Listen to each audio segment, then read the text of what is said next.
My name is Claudia Couchy. In case you didn't know, missed it somewhere along the line, or forgotten. I speak before you tonight, very honoured to have the opportunity to publicly express my gratitude on behalf of Year 12 to this school and the teachers within it, who have taught us over the years, helping shape our understanding of the world so far. To be completely original, I start off by disclosing that I was quite lost in knowing the right thing to say. But in this age of uncertainty, there is no right thing. So I thought, what better way to express one's feelings of desperation than through the ultimate poetic gesture? That's right, I'm going to perform the most memorable stanza of the unofficial Lake Illawarra High School graduation song. Now, some of you may be aware of this piece of art, and some of you may not, but I will notice all this moment in its compositional genius. Music students, I apologise in advance. And I'll ask you all to please stand, just as you would for the national anthem.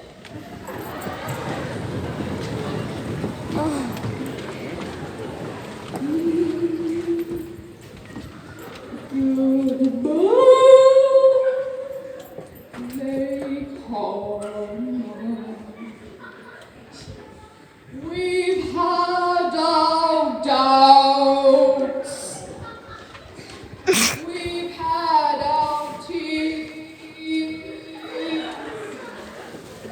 But the time has come to face to say goodbye to Lake Home.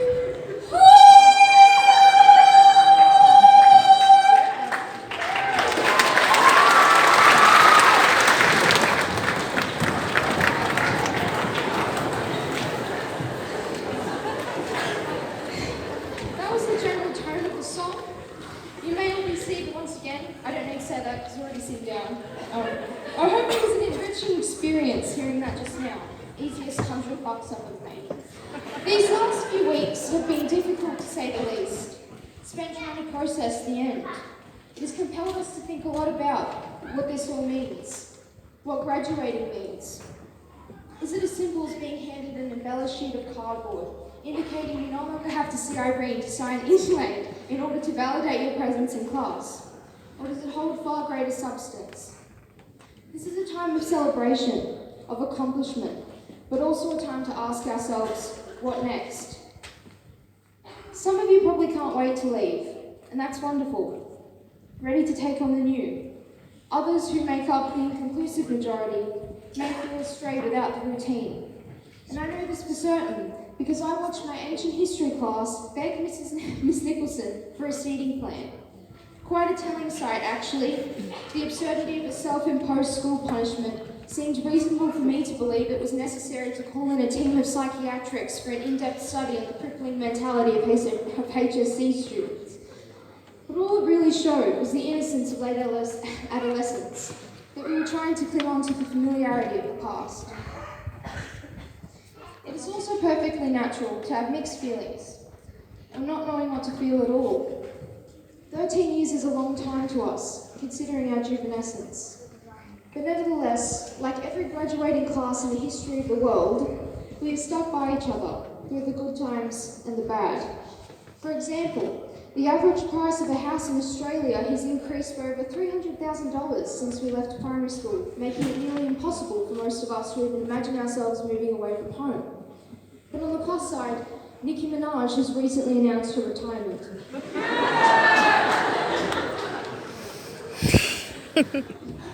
I'm proud to be a student at Lake Illawarra High School. We're an accepting, charismatic, and unique bunch of people. And it's a place that, although as teenagers we tend to find an excuse to complain about everything, it's somewhere we will miss very much. I mean, come on, how many students in the country can say they had to sign a binding contract in order to enter an inbounds area within their high school? If you're stuck for the answer, only us! Thanks, Davison, for never failing to surprise us, ensuring our time here was as interesting as it ever could be. I'm sure you 12 that you vividly remember your first days of high school. I remember mine back in 2014. The day was hot, and the sky was cloudless. The smell of Lynx Africa lingered in the air. And I could actually fit into the school skirt. walked in past the front office, I was confronted by Dave, I believe his name was. You know that old guy who used to aggressively yell at students to stop bullying one another? Dave told me that I shouldn't be scared, and in retrospect, I believe him saying this as a perversion of the motto stitched to our emblems, seek the truth. Because although exciting, it is quite a scary thing we're doing right now, saying farewell to life as we know it. Forged headfirst into the whirlpool of classic HSC cynicism, where full of existential dread, we find ourselves acting out of character. We try to distract ourselves from the inevitable as we're forced to confront reality, something we've gotten used to doing. Something we've gotten used to shielding ourselves from with the security blanket of high school. You know when to get here. You have Monday assemblies in the morning. You know who to go to when you need help. You know what to wear. That no matter what, you'll always be back in roll call tomorrow. You go from knowing everything to all of a sudden being more unsure and confused than you ever have been in your entire life. But dare I say that this is a good thing? Because it means we have achieved something, and then we can learn and grow from this experience. It is a rite of passage where we voyage chins high into the new world of existential dread, acting out of character, the constant internal struggle of trying to distract ourselves from the inevitable state of the human condition as we're forced to confront the grim reality of our impending deaths. Spent a lot of time in this hall, usually in the audience for ceremonies of a similar nature to this one, or in PE for the junior years, in which case I'll be running for my life.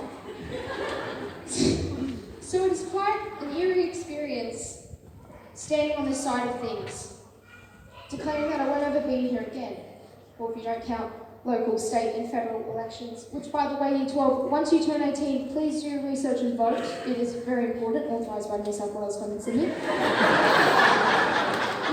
But I don't want to turn this school into a political ad.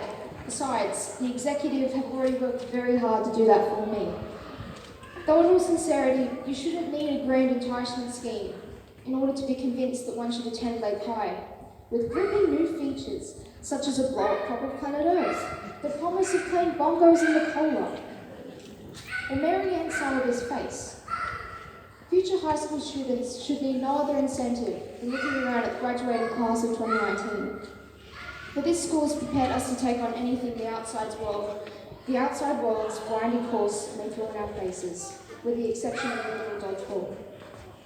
It is not difficult for us to vocally disparage the act of graduating, considering how normalised it has become in our society.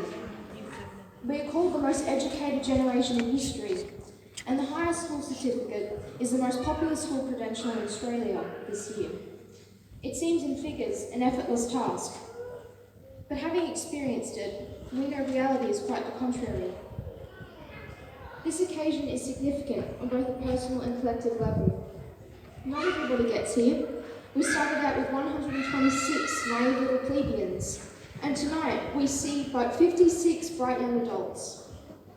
Maybe some of you are the first in your family to become secondary school graduates, and have successfully lived out the opportunity your parents and grandparents did not. Maybe you're not the first, and you are instead overjoyed to have fulfilled the academic tradition. Others perhaps may have found simply arriving to school each day an achievement. I know I did.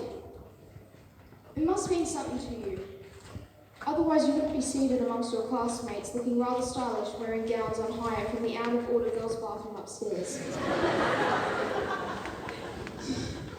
The notion that your high school years are supposed to be the best of your life has been popularised by the inaccurate depictions of young people in Hollywood teen films and those who go on to become PE teachers.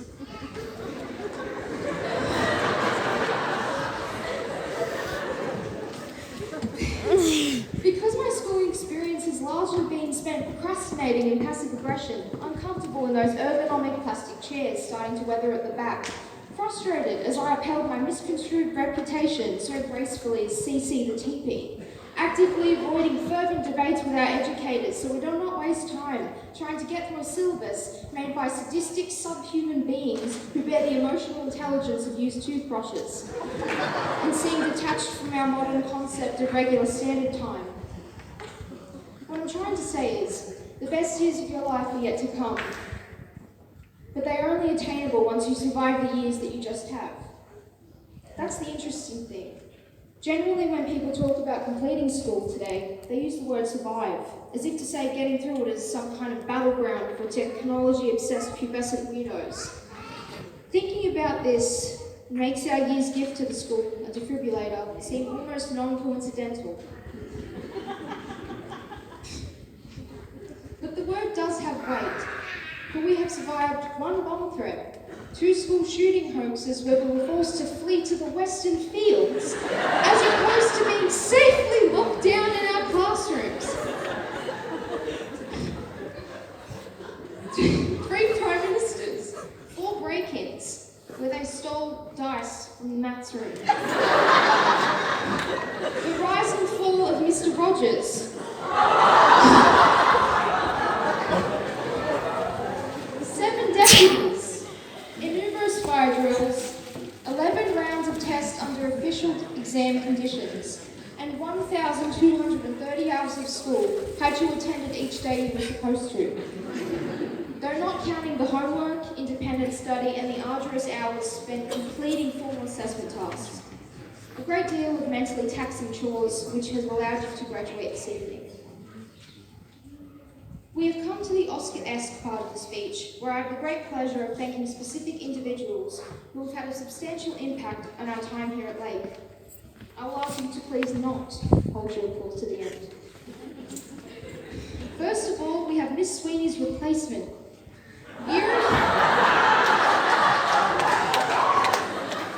Year advisor Mr. Davis.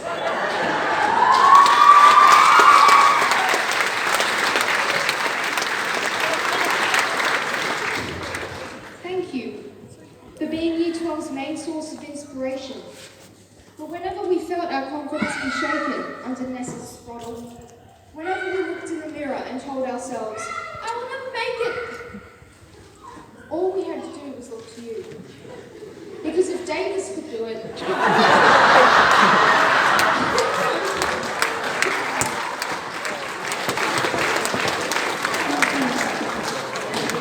large thank you to Mrs. Hardis, our assistant year advisor, for checking to see if my speech was appropriate for this evening, as Davis has yet to learn to read, so him graduating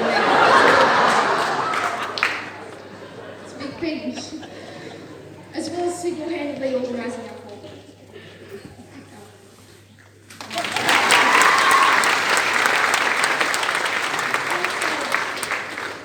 I'd also like to thank our loyal principal, Mr. Hicks. Our loyal principal, Mr. Hicks. Your friendly demeanour and commitment to our form from the beginning of Year 7, which I believe was also your first year at Lake, has not gone unnoticed, and we appreciate you for that. A warm thank you to the most dedicated careers advisor that has ever walked the face of the earth, Mrs. Willingham, for her consistent guidance and support, and further the rest of the official party, including our year's deputy, Mr. Meza, who distinctly told me 3 times to make sure that my speech included no surprises whatsoever. Which is exactly why I brought along this male Australian T-shirt started with me, of which he is living proof.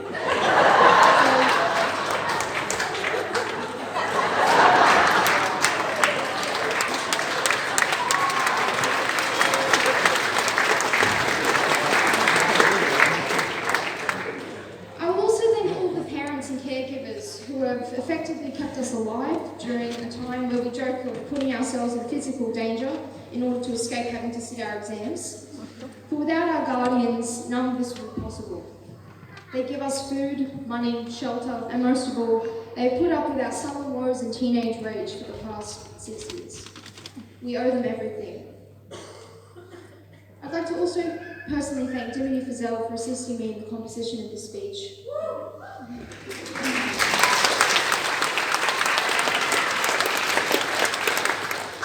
Miss Scott and Mr. Stevenson for giving me the courage to get up here, and finally the lovely Brittany Skeen, because if it wasn't for her I would be up here in the first place.